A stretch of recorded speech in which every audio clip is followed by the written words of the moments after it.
selamat pagi pemirsa. Berita Padang hadir kembali hari ini bersama saya Adini dan sejumlah informasi telah kami siapkan untuk Anda. Berikut selengkapnya.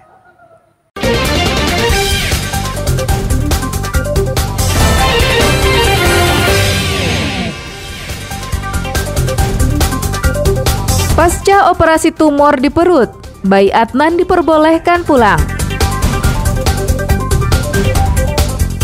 4 pengemis dikirim ke Dinas Sosial Kota Padang. Pasar kuliner Padang Panjang terbakar, hingga dana bantuan sosial tunai digelapkan oknum pekerja sosial masyarakat, kami sampaikan dalam Padang Sepekan.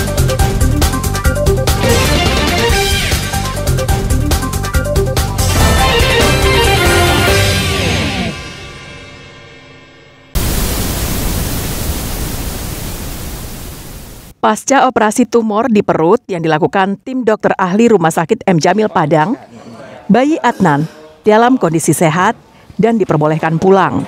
Adnan Afandi, seorang bayi laki-laki yang baru berusia 5 bulan dan berasal dari pesisir selatan. Sebelumnya didiagnosa mengandung bayi dalam perutnya.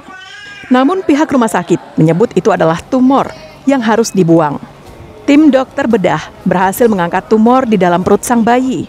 Tumor teratoma yang diangkat itu selanjutnya diperiksa di laboratorium patologi anatomi. Kondisi anak alhamdulillah, kata dokter tadi dokter Tigo kita sampai anan kondisi anak stabil. Kata dokter besok minggu depan bisa kontrol, kata dokter. Bisa pulang hari dah? Bisa ya. Untuk kondisi pelayanan di M. Jamil ada kendala ada? Tidak ada. Ternyata memang ditemukan dengan diagnosa patologi anatominya yang disebut dengan fetus in feto, penyakit ya atau keadaan yang sangat jarang terjadi. Kita lihat di literatur dari abad ke-19 itu hanya lebih kurang 100 kasus. Keadaannya baik ya, jadi sudah dipulangkan, stabil.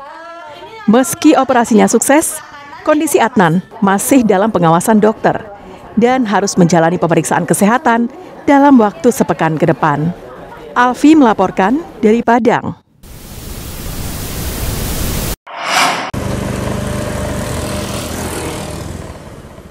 Ruas jalan dari Kecamatan Padang Sago menuju Kecamatan Tujuakoto Padang Pariaman. Kondisinya rusak parah. Di sepanjang jalan, lubang-lubang menganga. Kondisi seperti ini sudah terjadi selama belasan tahun. Warga yang kecewa menanaminya dengan batang pisang. Aksi ini sebagai ungkapan kekecewaan mereka terhadap pemerintah Padang Pariaman yang tak peduli dengan kondisi jalan yang rusak. Selain itu, batang pisang juga sebagai peringatan bagi pengendara untuk berhati-hati melewatinya. Kerusakan di sepanjang ruas jalan ini sangat mengganggu arus lalu lintas yang ramai digunakan warga, baik pelajar yang akan berangkat ke sekolah maupun bagi masyarakat yang membawa hasil pertanian untuk dijual. Yang memiriskan lagi, jalan rusak ini telah banyak menimbulkan korban karena terperosok ke dalam lubang. Tiap hari Pak. Gimana rasanya Pak? Oh sangat sulit karena jalan jelek ini. Udah banyak menelan korban jiwa. Apalagi pagi anak-anak sekolah mau berangkat buru-buru waktu. Terkendala apalagi cuaca hujan, itu sering terjadi insiden. Jalan ini terjadinya kayak gini Pak. Udah siap gempa 2009. Jadi jalan ini sangat sulit kami masyarakat umumnya Padang Sago, Tanikat itu sangat membutuhkan jalan ini. Jalan Padang Sago ini adalah salah satunya utama lah bagi kami. Walau sudah berulang kali dilaporkan ke pemerintah kabupaten, namun hingga saat ini laporan masyarakat tersebut tak pernah digubris oleh Bupati Padang Pariaman. Eki Rafki melaporkan dari Padang Pariaman.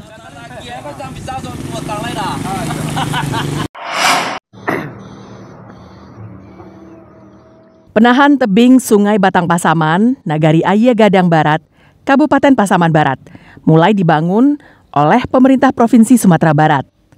Penahan tebing ini dibangun untuk menghindari ablasi yang dapat menyebabkan rumah ambruk ke sungai. Sejak 5 tahun lalu, wilayah ini terkikis oleh aliran Sungai Batang Pasaman. Pemprov Sumbar sudah membangun penahan tebing sepanjang 30 meter dengan nilai proyek lebih dari 700 juta rupiah. Namun warga menilai penahan tebing tersebut masih kurang banyak. Pasalnya, penahan tebing dibutuhkan sekitar 300 meter. Namun, yang baru dibangun 30 meter. Jika tidak dibangun sesuai kebutuhan di lapangan, dikhawatirkan tebing sungai akan terus terkikis oleh aliran air, terutama saat hujan deras dan air meluap di kawasan tersebut. Pempancangan sebelum ini kutub terjadi Kira-kira dengan seperti ini, kira-kira ada tertolong tak? Tertolong lah, Pak, tak tertolong lah. Kalau cuma awak sendirinya. Sampai ke Tilah gadang lah awaknya kan. Ya, keinginan awak sampai barang. ditambah bangunannya. Ya kalau dapat harapan awak ke pemerintah awak kan siap ndak boleh pengkayaan gua sampai ke situ ndak ya gitu. Setiap tahun ada kena banjir gua. Tiap tahun dah 3 kali setahunnya. Menurut rekanan proyek, mereka hanya memasang tiang panjang sepanjang 30 meter, sesuai dengan nilai kontrak yang mereka terima dari Dinas Sumber Daya Air Pemerintah Provinsi Sumatera Barat. Ini siap untuk penahan tebing, Pak. Iya. Supaya tanah yang di sini ini tidak tergerus oleh banjir lagi. Untuk sekarang tahap awal ini pemancangan kita sekitar 30 batang atau sekitar 30 meter. Kalau untuk sekarang ini kalau dapat ya harusnya ditambah lagi ke sananya. Iya. Supaya tanah masyarakat di sini lebih aman lagi. Selama proses ablasi sungai, dalam kurun waktu 5 tahun terakhir, tercatat ratusan batang pohon kelapa sawit tumbang dan 8 rumah rusak akibat ablasi tersebut. Safatul Ulum melaporkan dari Pasaman Barat.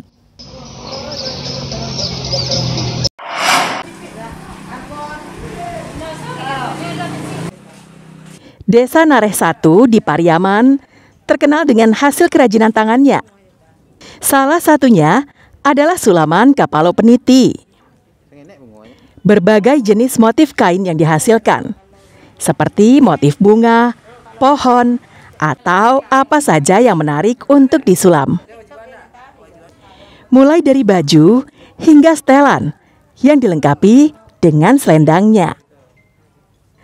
Hasil karya yang telah selesai dikerjakan, dipajang, dan siap untuk dijual dengan harga bervariasi tergantung dari tingkat kerumitan sulaman.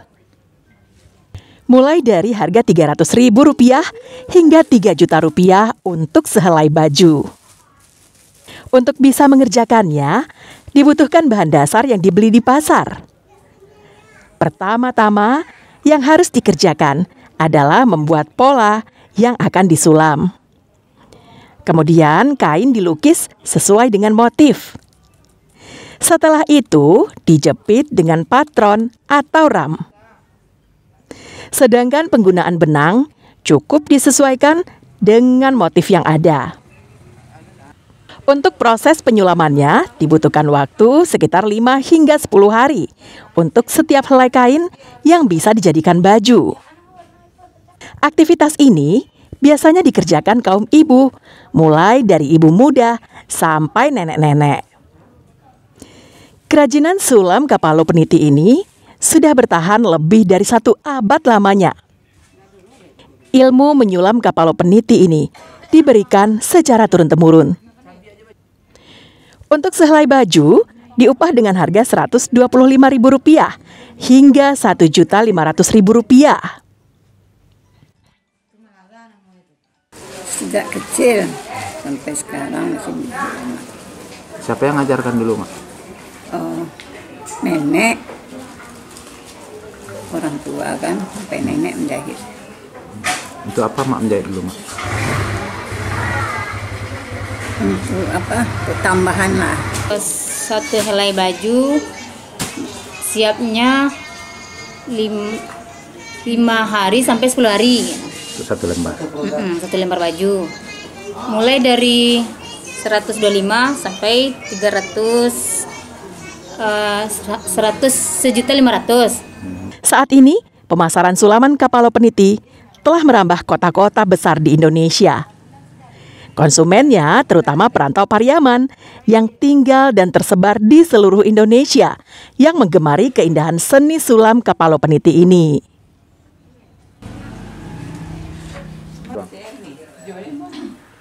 Meski terlihat mudah untuk dikerjakan, namun ternyata butuh ketelitian dan kesabaran untuk bisa menyelesaikannya. Dari Kota Pariaman, Eki Rafki melaporkan.